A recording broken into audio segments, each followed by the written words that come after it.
Время, отпущенное старой овчарке Мухтару, подходило к концу.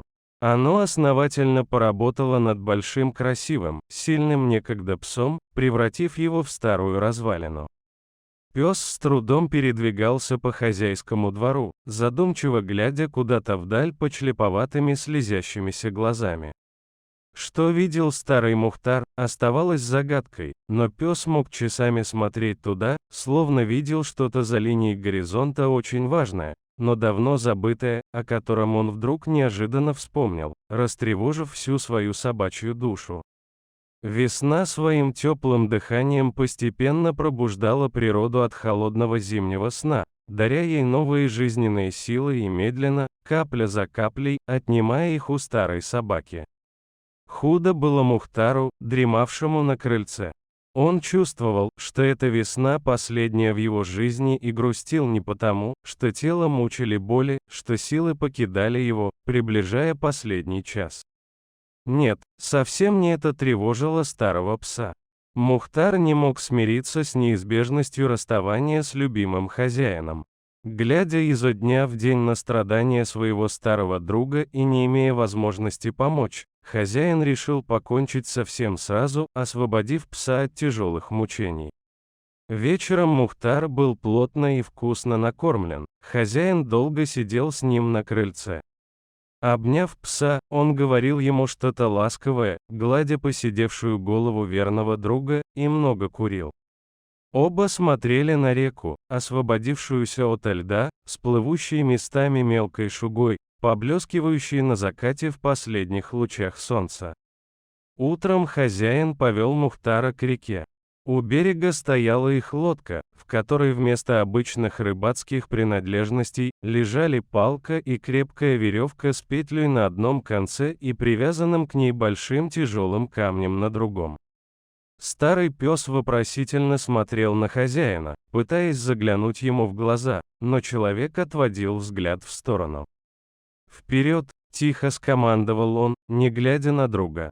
Что-то непонятное, жестокое и очень острое кольнуло в сердце Мухтара, пронзив его невыносимой болью. Ему вдруг захотелось громко взвыть, чтобы прогнать эту боль, освободиться от нее, но ослушаться хозяина пес не смог. Он не прыгнул в лодку, как делал это раньше, а покорно зашел, осторожно переставляя старые лапы с опухшими суставами. Хозяин мощными грибками повел лодку к середине реки, где были самые глубокие места. Наконец, он положил весла, надел на шею Мухтара петлю, наклонился и крепко обнял старого пса. «Прости», — шепнул он в чуткое собачье ухо. Мухтар, растерянный, преданно смотрел на хозяина, его била нервная дрожь. Хозяин взял палку и, размахнувшись, бросил ее в воду, а порт.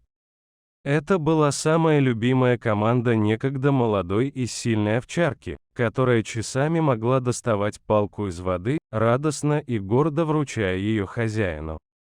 Но сейчас, что-то незнакомое и нехорошее было в глазах хозяина. Первый раз в жизни на какие-то доли секунды Мухтар почувствовал страх. В последний раз преданно посмотрев на любимого хозяина, пес прыгнул в воду, тяжело поплыв к своей цели. Хозяин поднял камень и с шумом бросил его за борт. Лодка от неосторожного перемещения тяжести резко легла на борт и перевернулась. Человек и собака оказались в ледяной воде. Хозяин Мухтара в мгновенно намокшей тяжелой одежде попробовал плыть к берегу, но на течении был затянут в водяную воронку, его ноги крепко свело судорогой. Вода с белой шугой сомкнулась над его головой. Тяжелый камень тянул Мухтара ко дну, но пес успел увидеть, как перевернулась лодка и тонул его любимый хозяин. Отчаянно сопротивляющемуся псу каким-то чудом удалось выскользнуть из петли. Всплыв на поверхность, верный Мухтар, собрав все свои силы, нырял за хозяином. Наконец, ему удалось вытянуть ставшего неимоверно тяжелым хозяина из воронки. Изнемогая, старый больной пес поплыл к берегу, спасая жизнь самого дорогого человека. Они долго лежали на берегу, человек и его собака.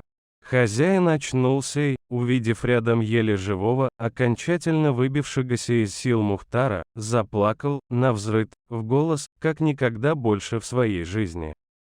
Он нес его домой на онемевших руках, крепко прижав к себе, ступая непослушными ногами, не чувствуя ледяного холода от мокрой одежды. Дойти, донести, стучало в его висках. Мухтар, завернутый в ватное одеяло, очнулся через сутки не в своей будке, а в комнате, где было тихо и тепло. «Наверное, я в раю», — подумал старый пес. Над ним наклонился хозяин с миской теплого молока, в которую звонко шлепались большие капели из его глаз. «Мухтар, родной, мы с тобой еще поборемся, повоюем».